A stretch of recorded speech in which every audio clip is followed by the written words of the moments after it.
یو سړی و ډېر زیات غریب و او داسې غریب و چې نه د غرمې د روټۍ درک و نه بیا د شپې د روټۍ درک. نو په لاره روان دی او دا اشعار وایي چې الا موت یباع فاشتریه الا موت یباع فاشتریه وهذا العيش ما لا خیر فیه. هاي هاي څوک شته چې مرګ خرڅوي او زه یې په بیه واخلم؟ داسې څوک به وي چې مرګ خرڅوي او زه یې په بیه والم؟ دې ژوند نه خو دا ښه ده چې چېرته مرګ خرڅېږي او زه یې په بیه والم او زه مړ شم. ځکه چې د ځان لوږه خو دا سړی برداشت کړي، لیکن د بال بچ لوږه برداشت کول چې دي خدای دې چاته نه ښیي، دا د سړي د برداشت نه به.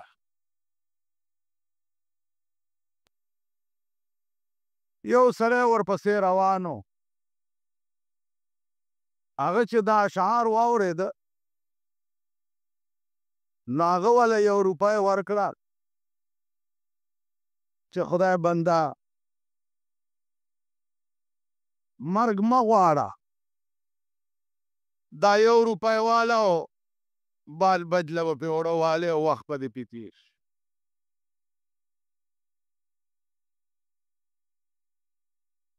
سړی ډېر خوشحال شو، روپۍ واخیسته او رموړه وخت یې پې ټال. د زمانې انقلاباتو دا سړی چې دا د لوږې نه مرګ غوښتو، د زمانې دیچکو دا سړی د ټول ملک وزیر اعظم جوړ.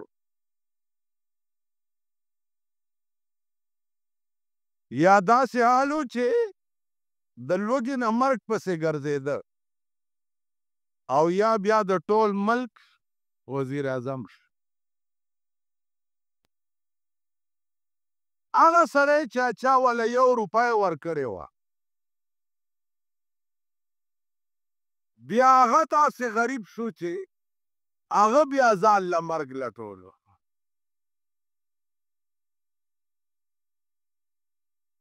هغه کې خیال وکړو چې دې سړي سره خو ما په ډېر سخت وخت کې د 1 روپۍ امداد کړی چې ده د لوږې نه ځان ته مرګ غوښتو او ما وله 1 روپۍ ورکړې وه او نن دی د ملک وزیر اعظم دی. راشه څه تجربه خو پې وکړه، بادشاه دی د ملک. نو عزیزانو یو درخواست یې ولیکه او دا درخواست په سر باندې دا اشعار ولیکل چې الا موت یباع فاشتریه الا موت یباع فاشتریه وهذا العيش ما لا خیر فیه. او وزیر اعظم صاحب زاغه سړی ما چې تا د لوږې نه ځان ته مرګ غوښتو دا شعرونه دې وې او ما په ډېر سخت وخت کې تا له 1 روپۍ درکړې وه. نن هغه حال چې کوم ستا و نو هغه په ما راغلی دی. نن ته د ملک وزیر اعظم یې، په دې درخواست باندې غور وکړه که څه امداد را سره کولی شي.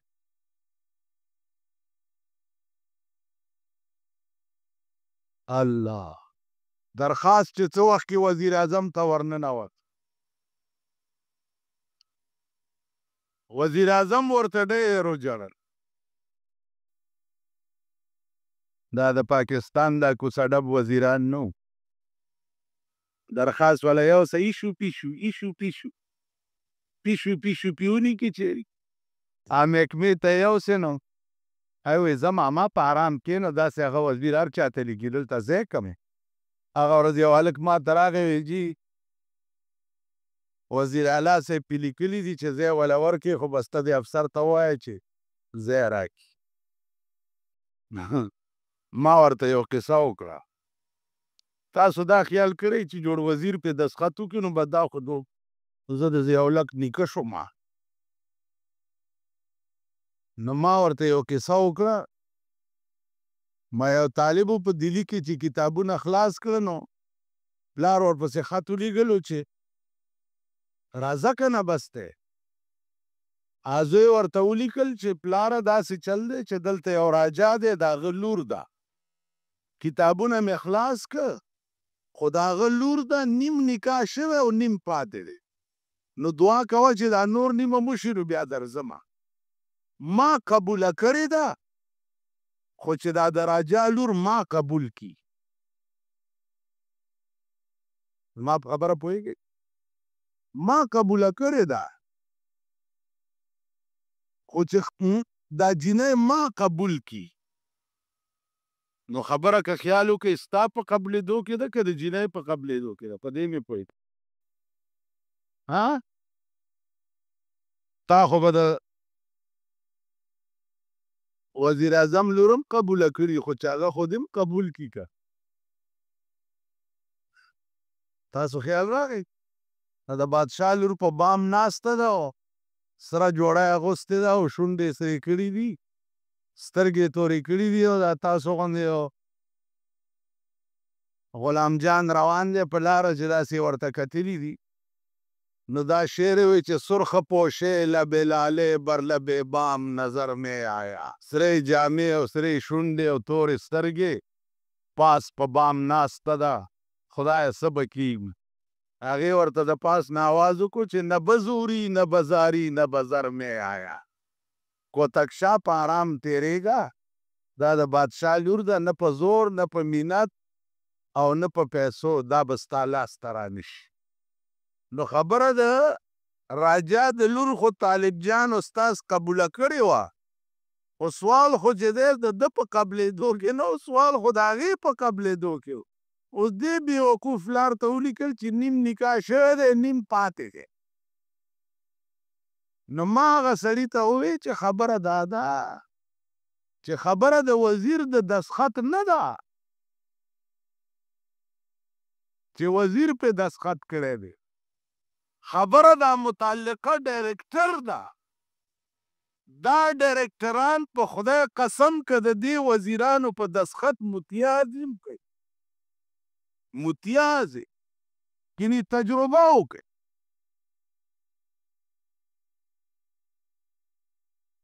نو مال یې په حرام کې وایي چې وزیر صاحب کړی دی خو هسې تاسو یو ټلیفون ورته وزیر صاحب کړی دا ما ته ووایه چې بې وزیر یې درته زه وکړم دا راته ووایه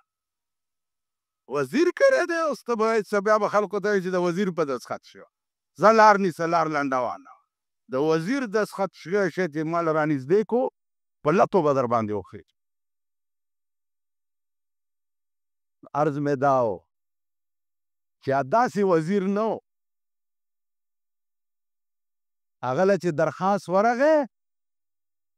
نو ورته یې وجړه او ډېر یې وجړه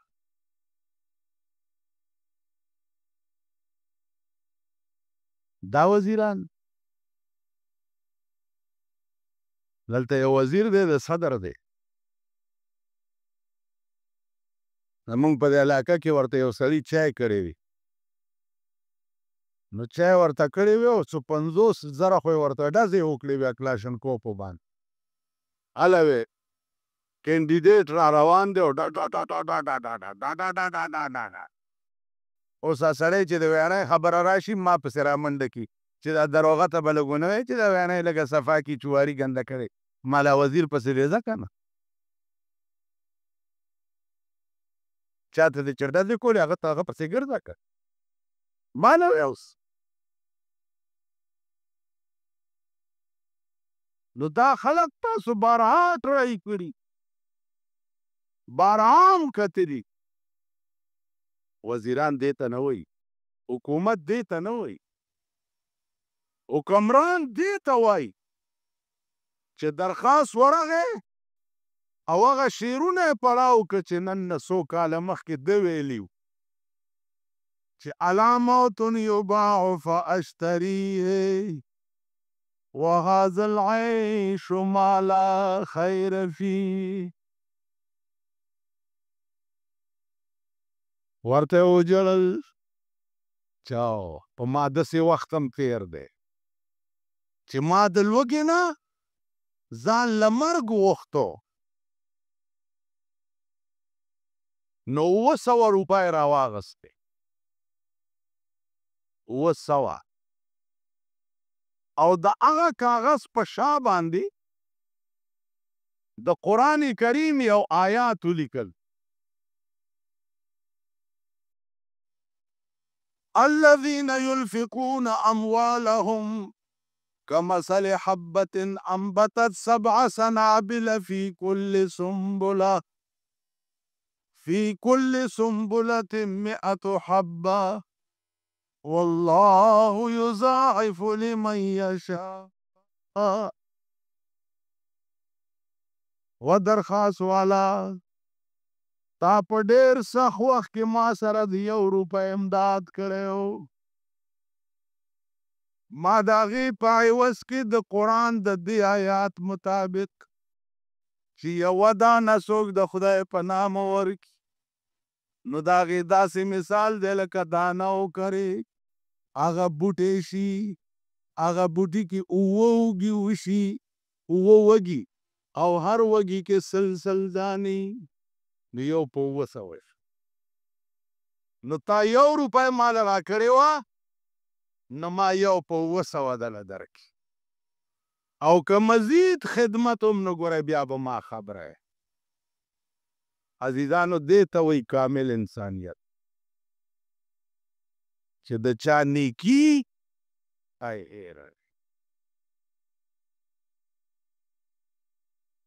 څوک چې د چا نیکي هیره کي، عزیزانو دا هم انسان ده. نن مونږ چې کومه زمانه کې اوسېږو دا دومره کمینه وخت دی او رذیل چې نیکي دې ورسره کړي نو بیا غټ کاڼی هم وله ورکه چې ما څه وخت یا قرض دې ورکو، قرض دې ورکو نو تماچه وله ورکه چې کله ما دا قرض غوښتو نو په دې مزغو مې وله چې خلاصی به وشي. قرض دې وه.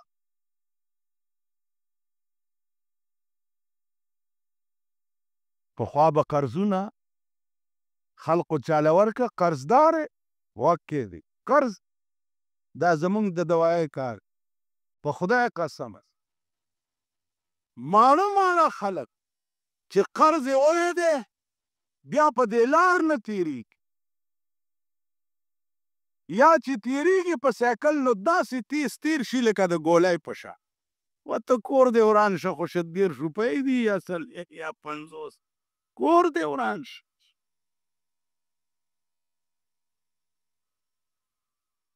ښځئ انسانیت ته ګوره. بله ورځ یو ښځه راله ویل 2 کاله وشو زه وطن ته تللی ومه او د دې دوکاندار ما باندې 8 آنې پاتې وې په دوایي کې، 8 آنې. نو 2 کاله پس رالمه مال چې هغه 8 آنې ورکړم هسې نه چې قبر لی په غاړه یونس. ښځه سړي شیخان ګیرې به یې دوایي به یوسي بیا به مزګزار بزرگ صاحب اولیا صاحب پردی واورئ یوه پیسه دی چې پردی خوړلي، یوه پیسه. قیامت کې به درته ویلی شي چې جنت ته ځه خو د دې سړي در باندې یوه پیسه ده ارام دله ورکه نو بیا وایي چې دی منډه کړي پیسه به د جهنم په بیخ کې ورته ښکاره شي نو دی به ورپسې ورټوک چا پیسه راوچته کړي پاس چې راځي بیا به ترې پرېوځي نو بیا به ورپسې ورټوک د خدای خوښه ده چې دا یو پیسې په عوض کې څومره غوپې وله په جهنم کې وړي یو پیسه نن پردی مال خوړل خو زمونږ د مور پی دي نن ته وګوره ستا په دې ملک کې څه ظلم روا څه ظلم دومره ظالم ملک به په مخ د ځمکه نه لکه پاکستان چې او دومره ظالم ولې د دې نااهله حکومت دله د دې کمسلو د لاس دومره عظیم سو دا ملک د خدای د ماښام نه راپیسته د ماښام نه راپیسته بیا پیرنګیانو امریکې ته حواله کړي دا کمسل او دا کمینه د دې او دوی ته خپل ملک ملوش د 9 کالو ماشوم تختوا د 9 کالو ماشوم او یوه نیمه میاشتې د 9 کالو ماشوم او بیا یې پې 2 لکه روپۍ واغستې وغیره پرې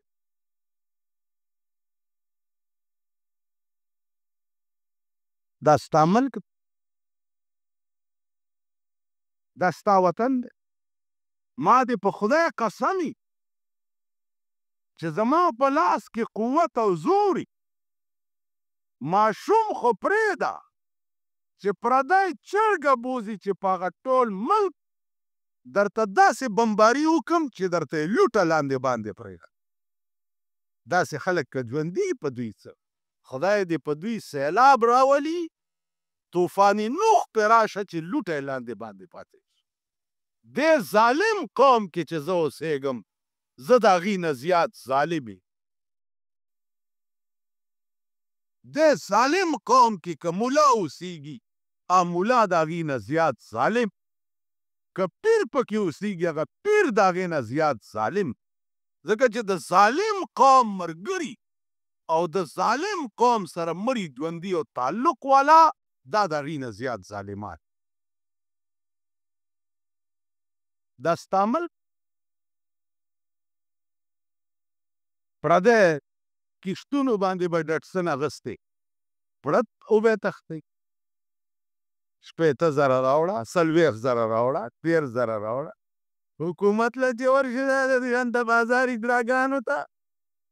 دا د جنده بازار اجراګانو ته چې ډټسن واچوه تختو له وایي جرګه ورسره وکړه جرګه ورسره وکړه ته خدای تباه او برباد کړه ته څه دپاره حکومت یې چې زه هغه سره جرګه وکړم ته څه دپاره جرګه ورسره نو عزیزانو زما قطعا مطمئن نه دی د دې ملک نه بلکل مایوس او داسې مایوس چې دا نه مې د دې خولې نه بار وخ په داسې ظالم ملک کې اوسېدل چې دي دا هم ظلم چې ستا په مخ کې کوم ملک کې دا ظلمونه کېږي دا څه د انسانیت خبره ده دا څه د سړیتوب خبره ده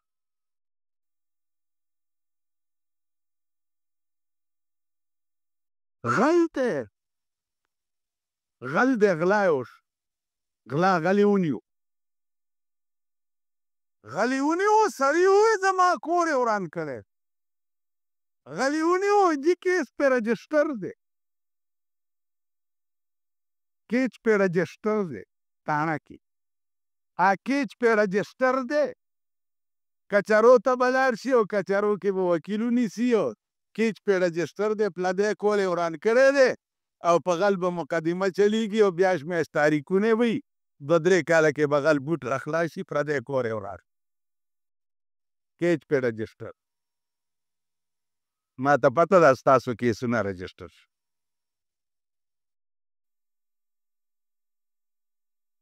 عزیزانو عرض مې دا خدای رانیولي قوم د قوم خدای رانیولی دی او انشاءالله نور به م رانیسي نور به م رانیسي د ځان تماشې به کوئ نور به م رانیسي خدای سره په ډزو یې د خدای او د پاکستان د قوم جنگ دی مونږ هم تماشه کوو چې خدای به یې ګټي او که دا قوم به یې ګټي د خدای او ستاسو جنګ خدای یو څه وایي او ته بل څه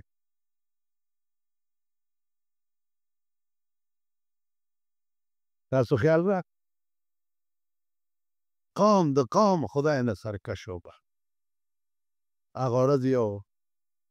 کور دی زما ورسره ډېره همدردي وه ډېره همدردي دوايانې به مې مفت ورکولې چې ګورمه د وي سي آر ډرمونه یې زامنو روان کړي هلکه دا څه کوئ دا بېګا مسې او دغه راوړی وله غوندې تاسو غوندې مونږ غوندې خوار څومره وړي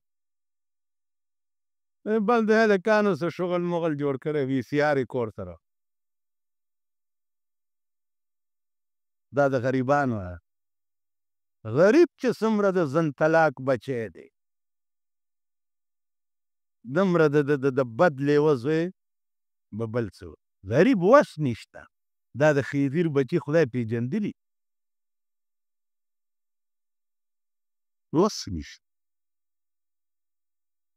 حریان شو و تاسو خدای تباه که چې تباه شو نو ړکې مې وویې او د رحمان بابا شعر رایاد شو چې زه توبه په هغې تېر عمرو کوږم زه توبه په هغې تېر عمرو کاږم چې تېر شوی دی بې یاره په غفلت کې په خپلو کړو پېمانه و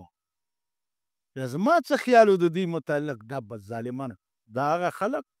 چې د روټۍ دره کې دا مونږ او تاسو چې لږ ډېر ښه د پیشو وروڼه یو وایي پیشو تر هغې پورې شیخی چې په موږو نه یي پېښه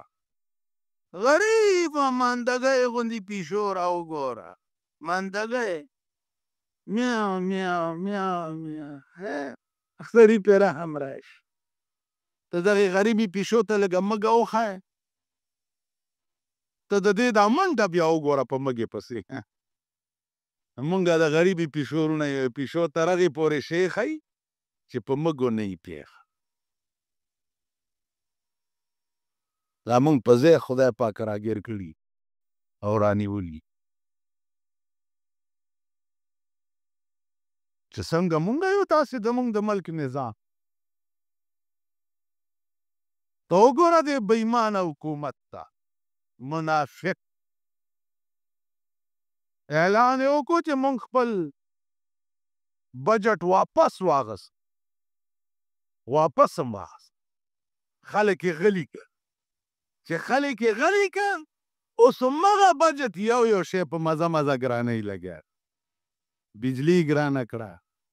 سوی ګیس ګرانۍ لګیا د خاورو تیل داسې په مزه یو شو اول خو یکدم خلکو ویل غلط دی ویل ما واپس واغستو دا بل زمونږ په ګډو کې اوښ چې را باندې خدای را مسلط کړی اوس یو شی در باندې په مزه مزه ګرانه ډېره ښه ګورو به چې چاته به ښه کي عزیزانو دا ټول کار چې دی دا آسماني دی آسمان ته چې متوجه شوي نه یې یونس علیه السلام قوم باندې راغلی عذاب واپس ولې لاړو ولې ځکه چې قوم د قوم متفق شو یو شو او په یو اواز یې خدای ته وویل چې یا الله غلطه یم کړي معافي غواړم راغلی عذاب واپس نه نن ستا په ملک کې قوم د قوم متفق کړم په قهر عظیم اخته دی ستا پاکستان مذهبي طور وګور شیعه سنی جګړې شیعه سنی جګړه به ولې کیږي شیعهګان خو په کابل کې مو د کابلیانو له قرآن ورکوي چې تاسو د شیعه جلوس چېرته په سړک لیدلی یا شیعه بار راوتی شو نه شیعه خو عربو ته هم ځي مجال دی چې کرتو کې نن ستا په بل کې شیعه ولې فقه جعفریه غواړي لګیا دی خو ته د سړي زوی نه یې که شیعه دی څوک ستا په ملک کې نن قادیاني عام لیټریچر تقسیمي عام قادیانی به سبا په ملک کې ما نه سات څنګه اخلي او د قادیانیت نوم به څنګه اخلي خو زه سړی نه یم که بریلیان دي صاحبت بوتان زیارتونه دي او شکراني دي او مالګې دي او جاروګانې دي دا څوک کوي تاسو ورشئ دې کلو کې وګرځئ که نه د اتوار په ورځ د پبو میا صاحب میله کې د چا ښځې وي چای شیخړی مخکې شیخړی ورپسې نه مرګې شیخ صاحب چېرته تللی ښځه کې مې باد دي د باګړو دلنو ښځه کې دې باد دلته ستنې دې ورته ووالې بیا کوزنۍ را په سر کړي صاحبه هلته نوبې راغستې په څوکه کې ورته دغه ټومبلي ده واښه چې باد یې ونه وي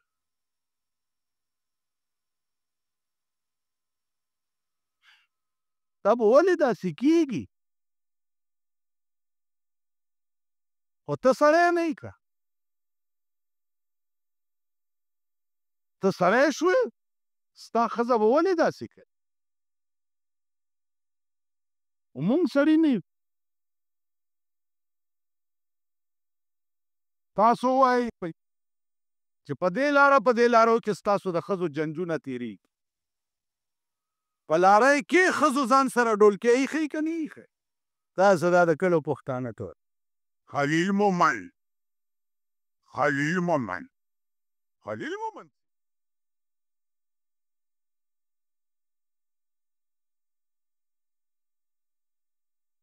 خلیل مومن